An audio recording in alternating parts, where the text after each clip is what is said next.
আসসালামু আলাইকুম ভিউয়ার্স, আশা করি সকলে ভালো আছেন। আজ আপনাদের সামনে একটা 95 চার্জার মেরামত করব। এই চার্জারের মূলত সমস্যা হচ্ছে চার্জার লাগালে লাইন পুড়ে যায়। এখন কিসের জন্য লাইন পুড়ে যায় ওটাই আমরা খুলে দেখব।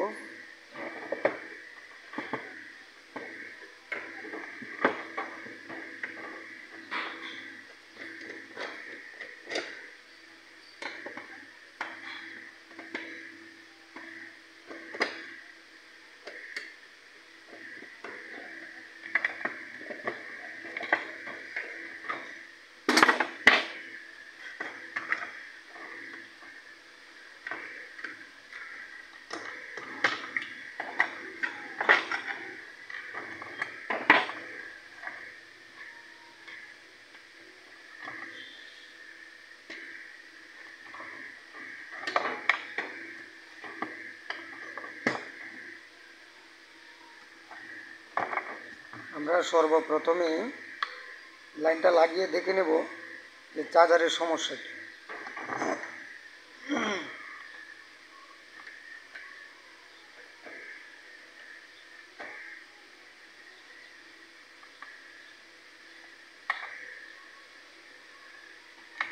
আমরা মিটার দিয়ে শো করে নেব যে চার্জার ওকে আছে কিনা এবং কিসের জন্য চার্জার ডিস্টার্ব করতেছে।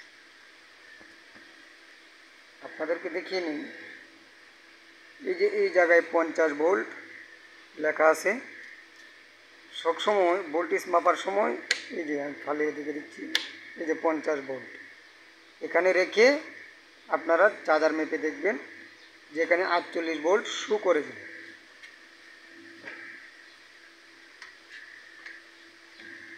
তাহলে আমরা মেপে দেখে নেব।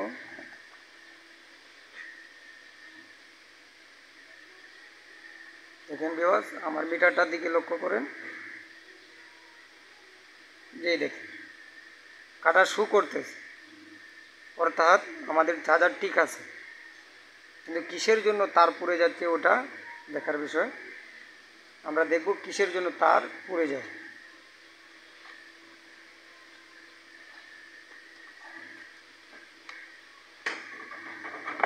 আমরা চার্জারের কর্ডটাকে আগে শো করে নেব যে কর্ডটা ঠিক আছে কিনা।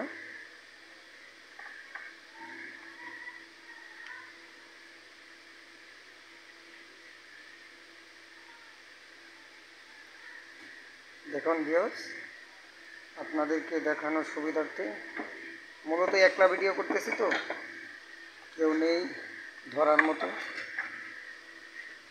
দেখুন, আপনারা মিটারের দিকে লক্ষ্য করবেন, এই দেখেন মিটারের কাটা উল্টা বা শো করতেছে, দেখেছেন। এখন যদি আমি লাইনটা উল্টিয়ে দিই তাহলে যে সামনের দিকে শো করতেছে। তাহলে ভিউয়ার্স, মূলত সমস্যা হচ্ছে আমাদের এই কটের মধ্যে সমস্যা। এখান দিয়ে ভোল্টেজ উল্টোভাবে বাইর হয়েছে। যে লোক চার্জার নিয়ে এসেছিল সে বলেছিল যে নিজের হাতে কটটা লাগাইছে, এই কটটা উল্টো লাগানো হয়েছে। যেমন আপনাদেরকে আরও সঠিকভাবে বোঝানোর জন্য আমি আপনাদেরকে বোঝাই যে এই যে এন পয়েন্ট, যে জায়গায় এন লেখা আছে এবং এই মার্ক আছে, এই জায়গা দিয়ে বের হবে আমাদের পজিটিভ ভোল্ট, মানে পজিটিভ। আর এই যে এল লেখা আছে এই জায়গার মধ্যে বের হবে নেগেটিভ। আপনাদেরকে দেখানোর জন্য, সুবিধাভাবে বোঝানোর জন্য চেষ্টা করতেছি, আপনারা বুঝবেন। তো এই দেখেন আমি নেগেটিভ ধরে নিলাম, তো এদিক দিয়ে আমাদের পজিটিভ বের হবে। এখন আমি পজিটিভ শো করলাম। তো আপনারা মিটারটা দেখেন যে পজিটিভে ধরার সময় উল্টো কাজ করতেছে। তাহলে আমাদের কি করতে হবে? পজিটিভ উল্টিয়ে দিতে হবে। কারণ এভাবে লাইন থাকা অবস্থায় যদি আপনারা গাড়ির মধ্যে চার্জ করেন তাহলে চার্জার পুড়ে যাওয়ার সম্ভাবনা থাকে এবং তারও পুড়ে যায়। তা আমরা সর্বপ্রথম এই কটের লাইনটা উল্টিয়ে দেব।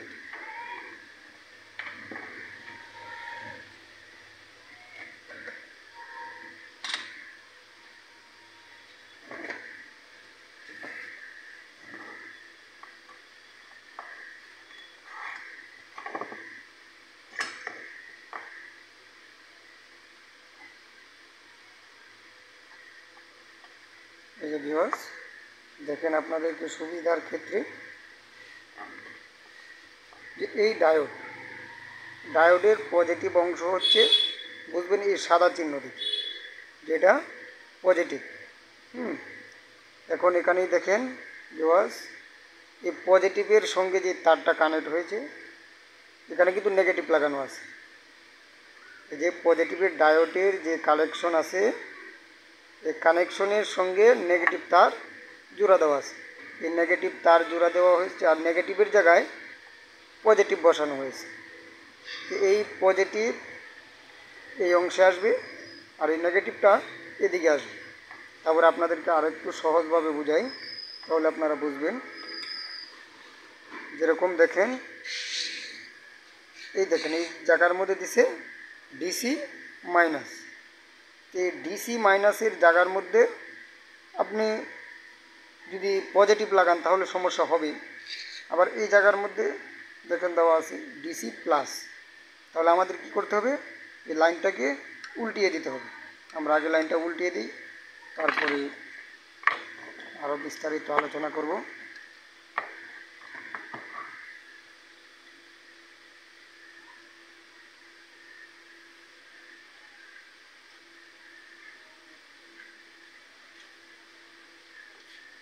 দেখেন আমরা দুটো পয়েন্ট খুলে নিলাম।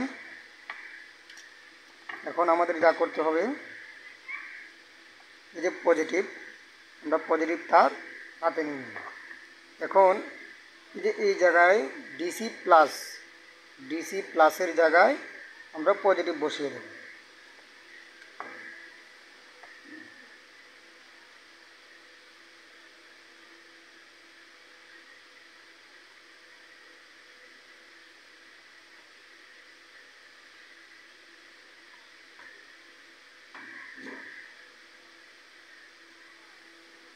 এবং নেগেটিভের জায়গায় আমরা নেগেটিভ বসিয়ে দেব।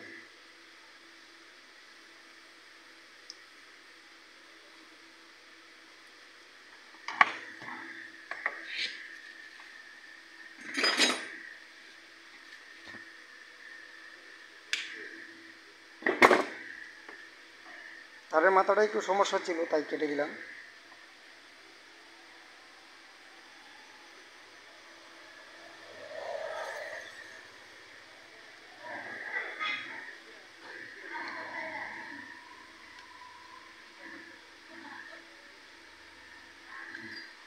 নেগেটিভের জায়গায় নেগেটিভ বসিয়ে দিলাম এবং পজিটিভের জায়গায় পজিটিভ।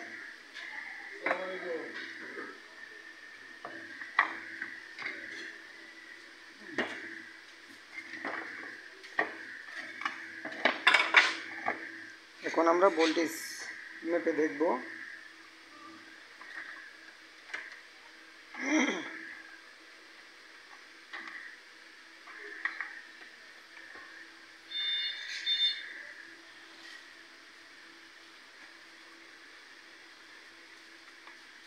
মিটারের দিকে তাকাই, এই দেখেন এল যে পয়েন্ট আছে, আগে যেভাবে দেখিয়েছিলাম, এই এল পয়েন্টের মধ্যে আমরা নেগেটিভ ধরে নেব এবং এন যেই পিসটা পজিটিভ, ওই জায়গায় আমরা পজিটিভ শো করব। দেখেন ভিউয়ার্স, কাটা কিন্তু এখন সঠিকভাবে কাজ করতেছে। তাহলে বোঝা গেল চার্জার ওকে। এখন এই চার্জার ব্যবহার করলে তার পোড়ার আশঙ্কাও থাকবে না, চার্জার পোড়ারও আশঙ্কা থাকবে না। সব সময় আপনারা একটা জিনিস লক্ষ্য রাখবেন, এল যেই সাইড, এই সাইড হচ্ছে নেগেটিভ, আর এন যেই জায়গাটা আছে এই জায়গায় পজিটিভ। এখন আপনারা বলতে পারেন যে ইলেকট্রিকের কাজ করার সময় কারেন্টের যে বিষয়টার মধ্যে এন লেখা থাকলে নেগেটিভ হয় এবং পি লেখা থাকলে পজিটিভ হয়। এখানে ডিসির বিষয়টা একটু অন্যরকম। এল সাইড হচ্ছে নেগেটিভ, এন হচ্ছে পজিটিভ। আপনারা এটা লক্ষ্য রাখবেন। আশা করি আপনারা আমি যেভাবে দেখেছি এইভাবে যদি কাজ করেন আপনারা সঠিকভাবে কাজ করতে পারবেন এবং আমার চ্যানেলটাকে সাবস্ক্রাইব করবেন, লাইক করবেন এবং আপনাদের যে কোনো ভিডিওর দরকার পড়ে, যে কোনো কাজ শেখার ইচ্ছা থাকে, যাদের আগ্রহ আছে তারা আমাকে কমেন্ট বক্সে জানাবেন। আমি আপনাদেরকে চেষ্টা করব আপনাদের কাজগুলা সমাধান করে দেওয়ার জন্য। এবং আপনাদের যদি কিছু বলার থাকে এবং আমার ভিডিও বুঝতে কোনো জায়গায় যদি অসুবিধা হয় এবং কি আমার ভিডিও দেখে আপনারা যদি 100% কাজ না করতে পারেন, তাহলে কমেন্ট বক্সে বলবেন যে আপনারা কোন কাজটা করতে পারেননি আমি দেখানোর পরে। আর আশা করি আমি যেভাবে কাজগুলো দেখানোর চেষ্টা করতেছি আপনাদেরকে, আপনারা এইভাবে যদি করেন আশা করি 100% কাজ করতে পারবেন। এবং চার্জার বড় ছোট 12 ভোল্টের চার্জার, ফ্যান, যে কোনো বিষয় ইলেকট্রিকের আপনারা আমার সঙ্গে কমেন্টে বলবেন, আমি আপনাদেরকে দেখানোর জন্য চেষ্টা করব এবং আপনাদের কাজগুলা সলভ করে দেওয়ার জন্য চেষ্টা করব। আজ এই পর্যন্তই। আসসালামু আলাইকুম। সকলে ভালো থাকবেন, সুস্থ থাকবেন।